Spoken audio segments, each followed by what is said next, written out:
नमस्कार, कशा आहात सगळ्याजणी। आज एक नवीन रेसिपी घेऊन आलेली आहे, मी तुमच्यासोबत शेअर करणार आहे। चला तर मग माझ्या किचन मध्ये तुमचं स्वागत आहे। ह्या शेवग्याच्या शेंगा आहेत। शेवग्याच्या शेंगा आपल्याला कट करून घ्यायच्या आहेत। 2-2 इंचाच्या अशा कट करायच्या आहेत आणि वरती त्याची साल काढून घ्यायची आहे। बघू शकता अशा पद्धतीने कट करायचं आहे। आता हे मी कट केलेले सगळ्या करून घेते आणि गॅसकडे जायचं आहे। आपल्याला गॅस चालू करायचा आहे। गॅसवरती एक जाळी ठेवायची आहे। जाळीवरती मस्त आपल्याला खोबरं, कांदा, लसूण आणि टोमॅटो भाजून घ्यायचा आहे। पूर्वी काय करायचे, चुलीमध्ये घालायचे ना, मस्त खोबरं वगैरे कांदा असं भाजून निघायचा। तर आता चूल नाही तर आपण गॅसवरती भाजून घेऊया। झालेलं आहे भाजून। आता हे बघा, लसूण वरती टाकते मी, खोबरं भाजून झालेलं आहे। आता हे काढून घ्यायचं आहे। तर काढून घेतलेलं आहे, वरती सगळं सोलून घ्यायचं आपल्याला। मस्त आपल्याला लसूण उकडून निघतो, कांदा उकडतो, टोमॅटो मस्त उकडून निघतो, खोबरं आहे ना तर ते खोबरं भाजून निघतं।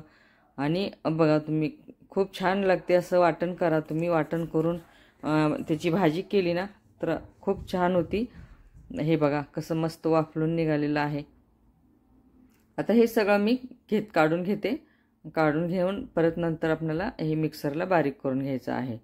आता बघू शकता मस्त कशी साल निघते टोमॅटोची। तर अशा पद्धतीने आपल्याला हे स्वच्छ करून घ्यायचं आहे। आता चला तर मग आता आपल्याला हे स्वच्छ झालेलं आहे। आणखीन आता हे सगळं आवरूया आणि मिक्सरला हे सगळं बारीक करून घेऊया आपण। झालेलं आहे आपल्याला हे कट करून घेतलेलं आहे। लसूण, खोबरं, कांदा, टोमॅटो आणि आल्याचा एक तुकडा। तर चला मग आपल्याला हे बारीक पेस्ट करून घ्यायची आहे। तर झालेली आहे बारीक पेस्ट आहे बघा। अशा पद्धतीने खूप छान येतो, स्वाद पण खूप मस्त येतो ह्याचा।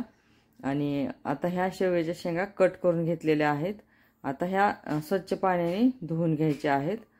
बघू शकता मस्त आपल्याला हे भाजी। आता गॅसवरती पाणी ठेवलेलं आहे ना उकळायला, तर ह्या शेंगा आपल्याला धुवून त्या पाण्यामध्ये उकडून घ्यायच्या आहेत ह्या अशा पद्धतीने। त्यामध्ये थोडंसं मीठ घालायचं आहे, थोडीशी हळद घालायची आणि हे शेंगा आपण उकडून घ्यायचे आहेत।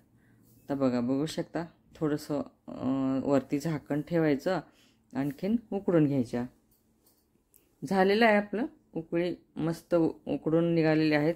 कारण जास्त नाही उकडायचं, परत आपल्याला भाजीला फोडणी दिल्यानंतर परत त्या शेंगा आपल्याला उकडायचं। कारण त्यामध्ये तिखट मीठ सगळं जे मसाला जे असतो ना तर त्या शेंगामध्ये मुरला पाहिजे। आणि जर इथं जर शिजवून आपण घेतलं ना तर मग ते खूप गाळ होईल।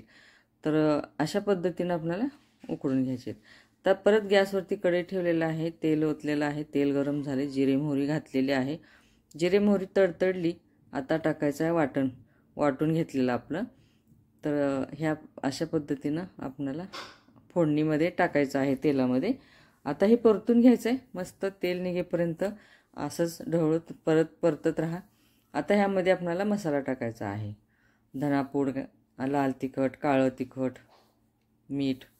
तर हे अशा पद्धतीनं आपल्याला हे केलं। मीठ थोडंसं मी शेंगामध्ये टाकलेलं होतं त्यामुळं। तर झालेलं आहे। आता आपल्याला हे मिक्सरचं भांडं धुवून मी ते तशा पद्धतीनंच पाणी टाकले। आता ह्यामध्ये आपल्याला गरम पाणी करून घालायचं आहे। आता हे एवढं पुरेसं आहे। तर आता हे बघा मस्त शिजलेलं आहे, मधून तेल पण निघालेलं आहे। आता टाकायच्यात आपल्याला ह्या शेंगा उकडलेल्या। आता बघा, आणि आपण सुक्या पण शेंगाची असेच भाजी करू शकतो आणि रस्सा भाजी पण करायची। बऱ्याच वेगवेगळ्या पद्धतीनं आपण भाजी करतो। तर आज मी रस्सा भाजी करते।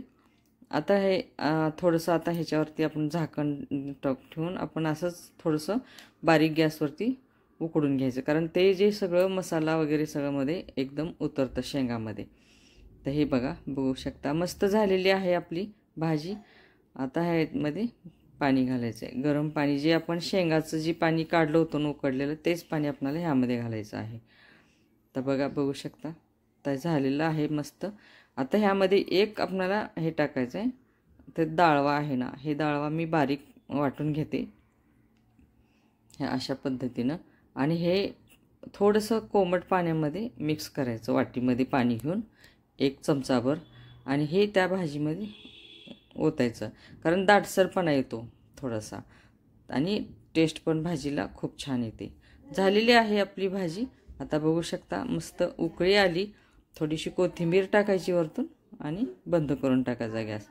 झालेली आहे बघा, बघू शकता उकळी आलेली आहे, कोथिंबीर पण टाकलेली आहे आणि हेच अशी रस्सा भाजी मस्त एकदम चमचमीत खूप छान लागते. टेस्ट पण खूप छान आणि खरंच तुम्ही पण ह्या अशा पद्धतीनं करा आणि मस्त ताव मारा.